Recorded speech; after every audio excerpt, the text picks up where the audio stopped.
Hi guys, welcome back.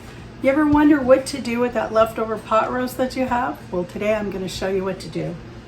I'm going to start by spraying my pan, which is a 13 by 9, with some cooking spray just to keep it from sticking. I have leftover pot roast with the potatoes and carrots, and we're going to grind those up in the grinder, and then we're going to add our leftover gravy. Stir all that together and bake it in the oven at 375. What could be easier than that? And it comes out so good. You can serve this for breakfast with a couple of eggs and toast, or you can have it for dinner and just serve it with a salad. And we're going to get started by grinding up the leftover roast beef that we have, and then we're going to grind up the vegetables. And it's really a simple process. And it doesn't take very long to do, and you get a really tasty dinner.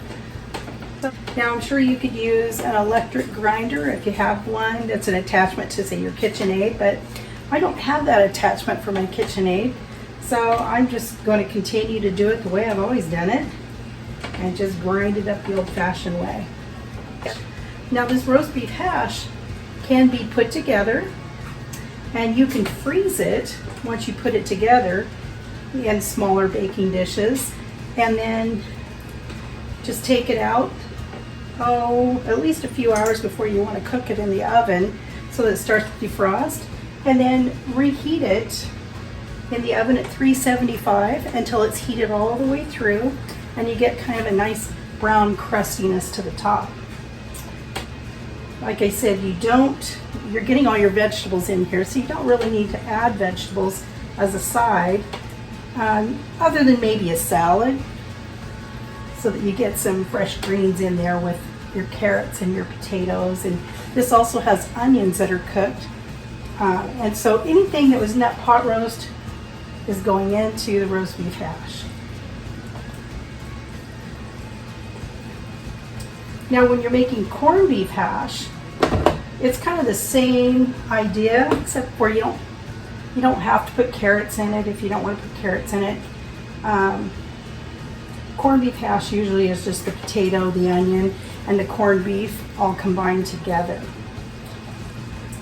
So, like I said, you just continue to grind up all your ingredients, and then once you got everything fairly well grinded in there, you're gonna, dropping it on the floor, you're gonna add the gravy. Now that gravy was made from the stock, and actually the juices from this pot roast, and that is what's going to keep it nice and moist in the oven.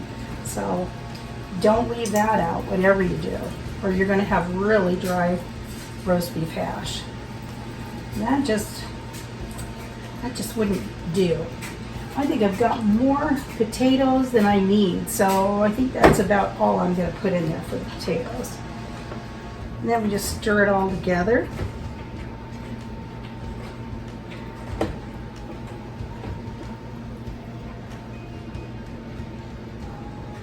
And then I'm going to add the gravy to that. And I just use my hands because it's the best way to get it all incorporated, I think. So I'm just putting a little bit at a time in so that we don't oversaturate it. We don't want to put too much gravy in, because then it'll be like having a beef stew kind of mashed up. But we don't quite want it to that texture. So you can tell when you have it just about right,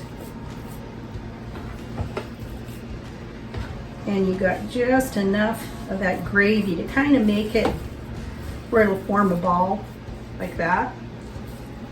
And once you can get it to do that, you've got enough of the gravy in there. So I think my pan is too big, so I'm probably going to transfer this into a smaller pan so that it cooks a little better. So yeah. So I'm going to transfer this to a smaller pan, and then I'm going to put it in the oven. We're going to heat it in the oven at 375 for about 30 to 40 minutes. I'll check on it and see how it's doing, because we don't want to overcook it. We certainly don't want to burn it. We just want to make sure it's heated all the way through and it's starting to get brown on the top. All right, see you in just a few. Okay, we're back. It's been about 35 minutes and I'm getting ready to take that roast beef hash out of the oven. So I'm going to give you a look at it so you can see what I mean by let it just brown a little bit on the top. Let's see.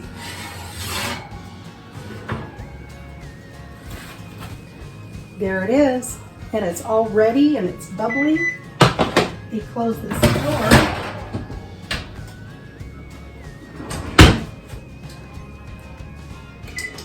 Okay. So like I said, you can serve this with a salad. You can serve it as breakfast with a couple of eggs and toast, or you can just have it just the way it is. And I'm going to take some out real quick here so you can see what it looks like. I did wind up putting the extra vegetables in by special request. So I said, okay, so I added the vegetables. So it's got a little bit more vegetables than it does roast beef, but that's okay, we like it that way too. And there it is. This is our roast beef hash, and it's made with leftover pot roast. Couldn't be any easier. You don't have to season it, it's already seasoned. So all it is the leftover pot roast and the vegetables and the gravy all grinded up and mixed together, and I put it in the oven at 375 for 35 minutes until it starts to get a little brown on the top, and you know that it's heated all the way through. And that's it. Thanks for watching. If you liked it, give me that thumbs up, and if you want to subscribe. Let us know how we're doing. Thank you guys. Have a good night.